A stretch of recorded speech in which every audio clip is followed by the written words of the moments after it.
So yeah, as he said, I am here to talk to you today about how beer is not just for your devs, or an alternate title could be how to show love to your community organizers. So this talk is really for people who work at companies, who are either work with engineers or want to add new engineers or developers to your teams. For people who attend tech events, so everyone here pretty much qualifies as that, and people who don't have the time to organize tech community yourself. But you really love it, you appreciate it, you benefit from it, and you want to find ways to support what other people are doing in the community.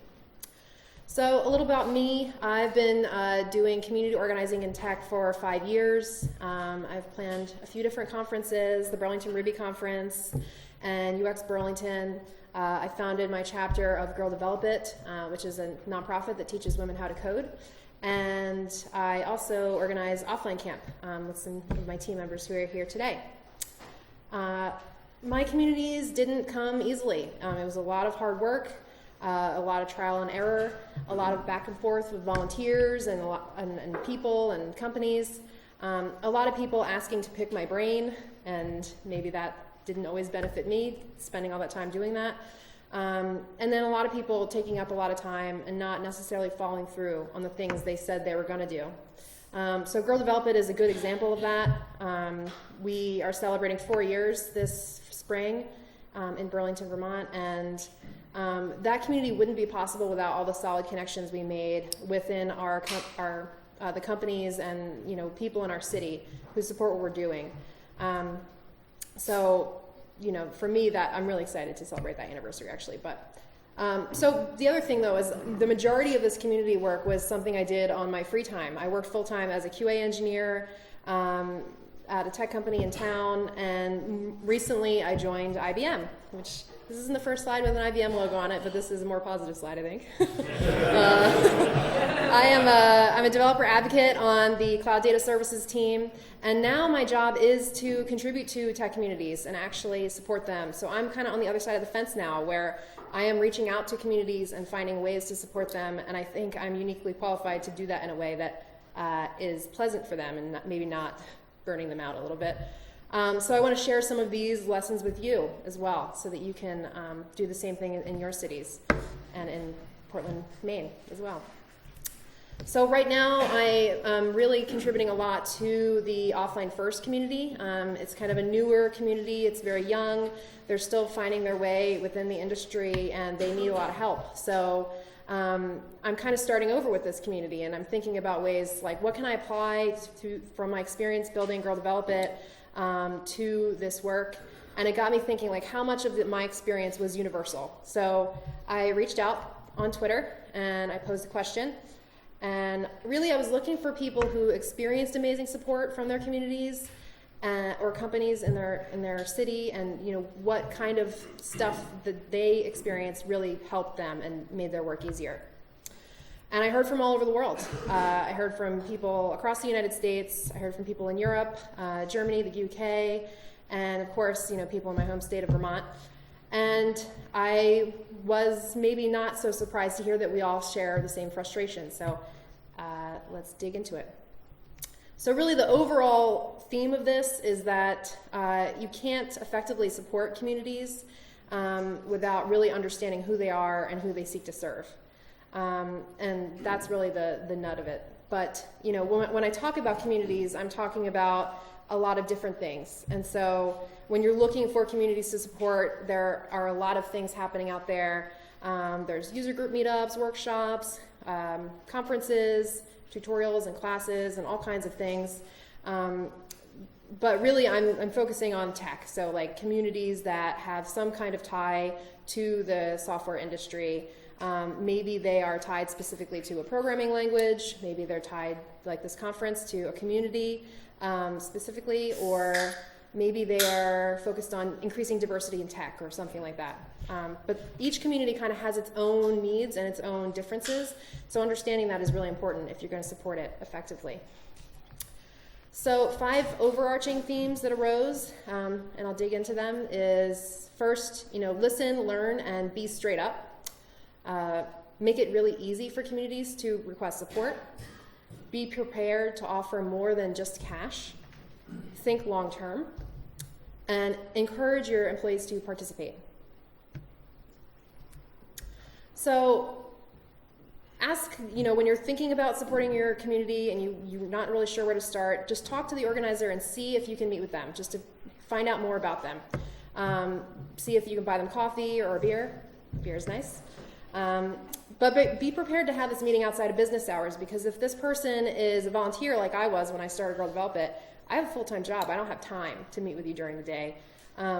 So it was really helpful to me when someone was willing to either talk to me at night or meet with me at night, or just kind of talk over email. But there's some really good questions that you can ask to qualify this community and see if the kinds of things that you want to offer are really going to help them. And we'll get to that in a second. But first, I heard from Christina Schneider of DAT Project, CSS Conf EU, Upfront UG, and CSS classes. And she said, start a dialogue, understand the community, and be transparent about why your company wants to support it. So, there are a lot of really amazing reasons for you to support community. You're building a recruiting pipeline, you're marketing the culture of your company, you're providing access to continued learning for not only your employees, but everyone in your community. And you're building clout. When your city sees that you're supporting the things that community organizers are doing, it really creates a good name for you as well. But, bear in mind, not all the ways of fulfilling these goals will fit into the mission of each, group in your city. So as an example of this, Girl Develop It's local chapters are run entirely by volunteers. And because of this, building those strong connections and community partners is really key. Sylvia Pellicore of Girl Develop It Raleigh spoke of a local supporter they have, Sync Fusion. She said, they're helpful to us and our community first and sell themselves second. The recruiting and sales pitches are there, but respectful and appropriate. So if you're a helpful partner that makes this community organizing work easier, they're going to happily sing the praises of your company and help market whatever you want to market because they love you. When you're talking to communities, there are here's some good questions that you could sort of start, and just ask. First, tell me about your community. That's pretty basic.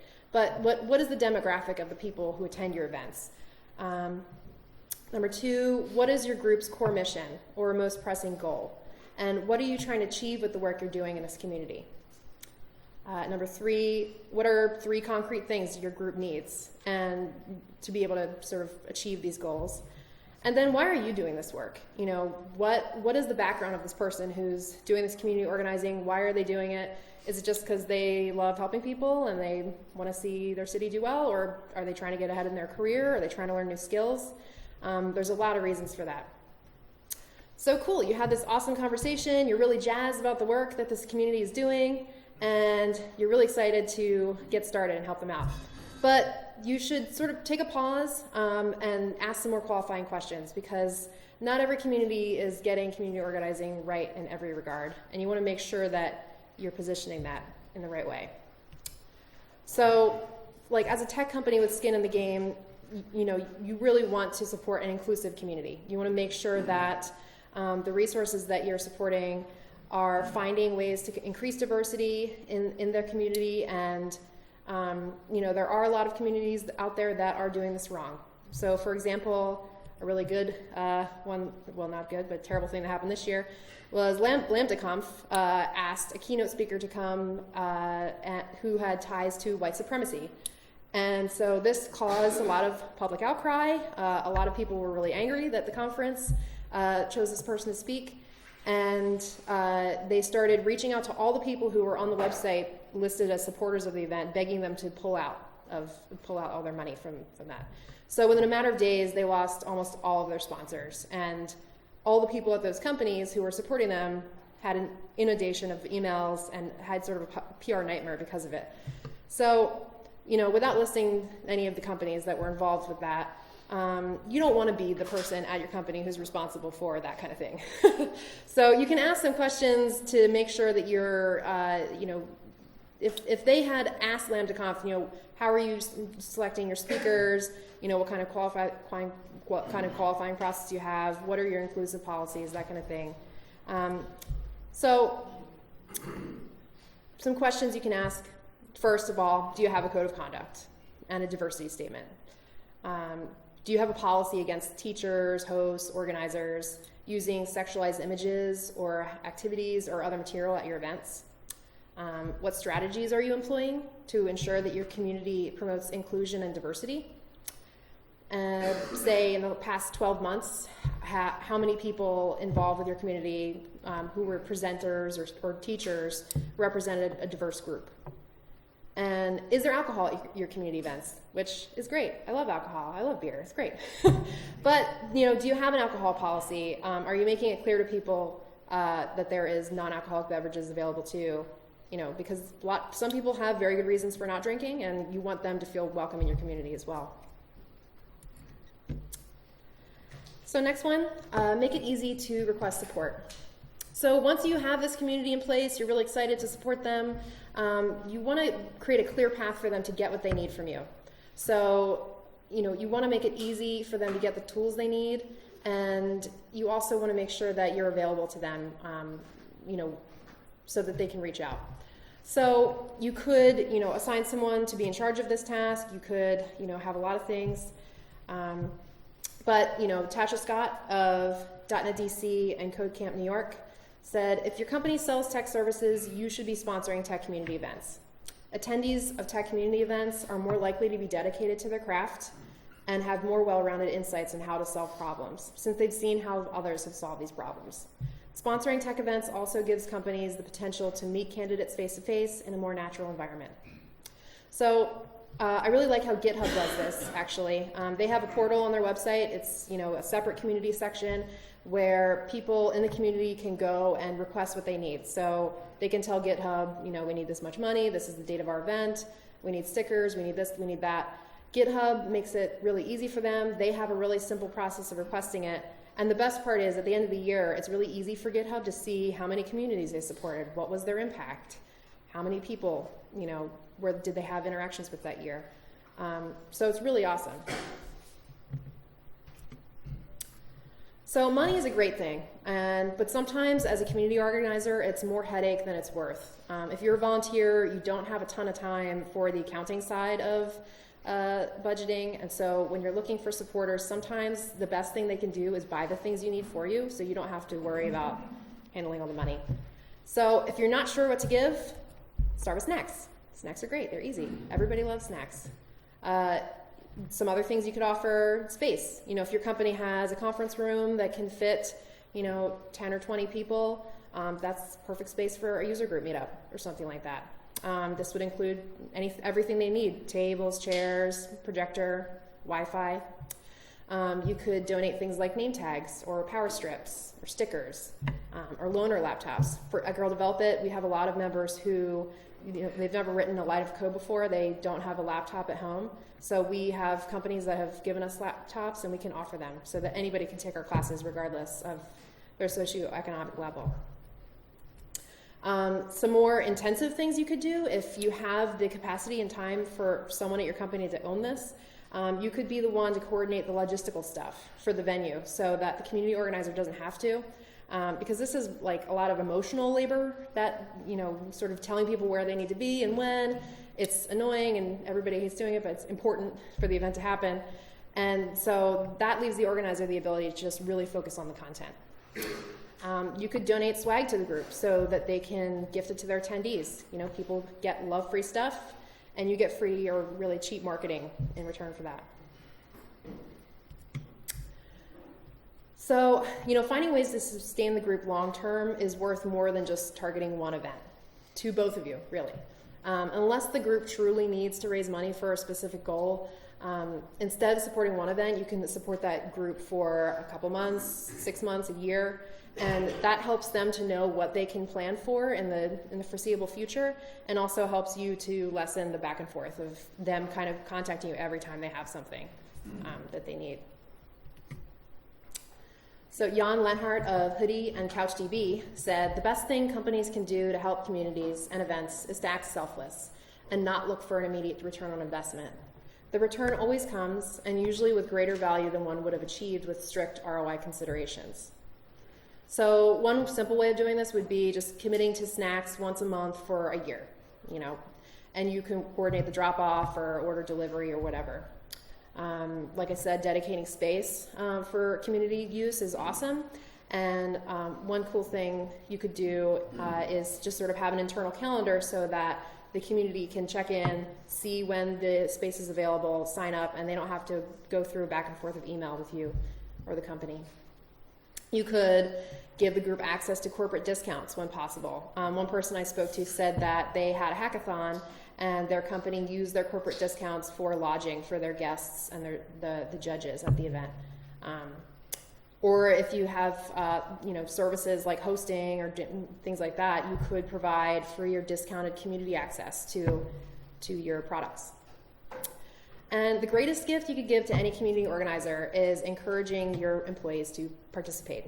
Now, I know this is probably, seems like a no-brainer to you, but I bet there are people here who maybe didn't tell their boss they were coming for whatever reason. Maybe they don't want their boss to know that they are learning stuff.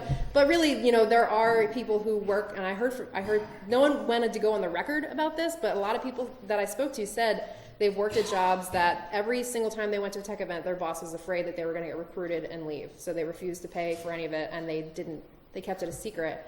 So, encouraging your employees to participate is amazing. And so let's just, think about it for a second. Maybe this stems from someone going to a conference that they really was like high up on their team. They got recruited and they left. Or maybe they want to really train their engineers their way and they don't want them learning any other way. Maybe it's like pride or something, I don't know. But, let's be real here. No one went to a tech event and got thievingly stolen away by some rival tech company. They already had their foot out the door before they went. So you had other issues outside of that. Tasha also said, bonus points. Consider attendance of a tech community event as training hours and let your employees attend on work time. So you'll be investing not only in the skill of your employees, but in their work-life balance as well. And then you're also keeping impact to the training budget low. I really like this Dilbert cartoon. I don't know if everybody can read it.